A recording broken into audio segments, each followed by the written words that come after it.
दोस्तों जी तो मरहूम जलाल चांडे जो ही वॉल्यूम नंबर है 1335 पारस कंपनी जो रिलीज़ है।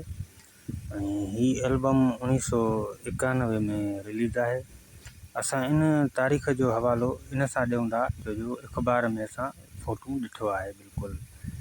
ही अख़बार भी 1991 जी है। भरिसां सरमन सिंधी शमन अली मीराली जा एल्बम भी आयल आहिनि। उन सां गॾु मोहम्मद यूसुफ पंवर ऐं हिकिड़ी सिंधी फिल्म रिलीज़ है 1991 जी।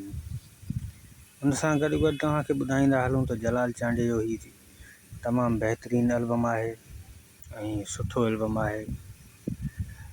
मौसीकार आहिनि उस्ताद फ़ैरोज़ गुल पाण भी फनकारी कई है।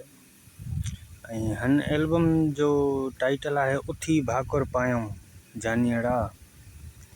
इन में सराइकी कलाम भी आहिनि ऐं लाॾो भी है। उन खां पोइ हिन जो पहिरियों कलाम है मेडा जानी जुदा थी गया मैं कहूं। उन खां पोइ कलाम अथसि अली हसन बबर जो नेठ वयो गुज़ारे। अली हसन बबर के ही पंहिंजी शायरी इन जलाल चांडे को लिखाई त असांजे नाले ते ये शायरी कई वञे। तव्हांखे ॿुधाईंदा हलूं त नेठ वयो गुज़ारे ही कलाम बहितरीन अथसि। ऐं उन खां पोइ मोहब्बत कॾहिं मरंदी कोन्हे का, ही मेहर फ़कीर जो कलाम है।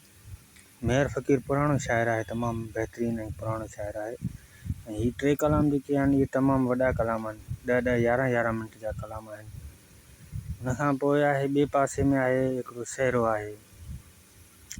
सहरे खां पोइ आहे माना हिकु कसीदो आहे मौला अली जी शान जो, ये गोहर साहब लिखियो है कसीदो। ऐं उन खां पोइ हिकु VIP कलाम आहे अली हसन बबर जो ॾाढी कई आहे तो देर जानी मिलण न आयो आहीं मूर मिठा। ऐं उन खां पोइ आहे कलाम आहे आख़िरी छा कहूं ऐं छॾे जानीड़ा। कलाम हिन एल्बम जा कंप्लीट थी चुका। ऐं तव्हांखे ॿुधाईंदो हलां त जेके भी उस्ताद जलाल जा एल्बम आहिनि जिन्हनि जूं तारीख़ूं असांखे यादि आहिनि उहे तारीख़ुनि सां ई तव्हांखे ॿुधाईंदासीं इंशाअल्लाह। ऐं काफ़ी दोस्त अहिड़ा भी आहिनि जेके ॻोल्हींदा आहिनि त यार ही कलाम जेको आहे जलाल जो उस्ताद जलाल जो ही कलाम है त हिन कैसेट में ॿिया भी कलाम भला हूंदा त उहा कैसेट ॻोल्हियूं।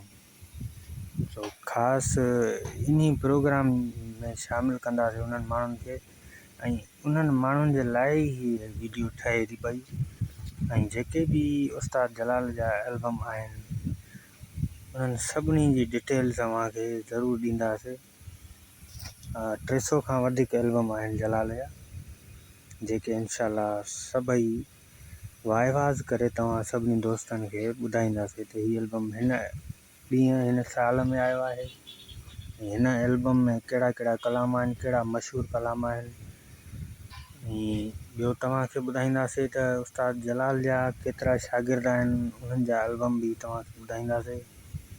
ऐं उस्ताद जलाल जा खोड़ सारा शागिर्द आहिनि जिन्हनि बाक़ाइदगी सां मंज़िल भी माणी। जलाल चांडियो हिकु सुठो ऐं बहितरीन रागी हुयो। जलाल चांडे खे सिंधी गीतनि जो बादशाह चयो वञे पियो। ऐं जलाल चांडियो तमामु सुठो ऐं बहितरीन इंसान भी हुयो ऐं सुठी शख़्सियत रखण वारो हुयो।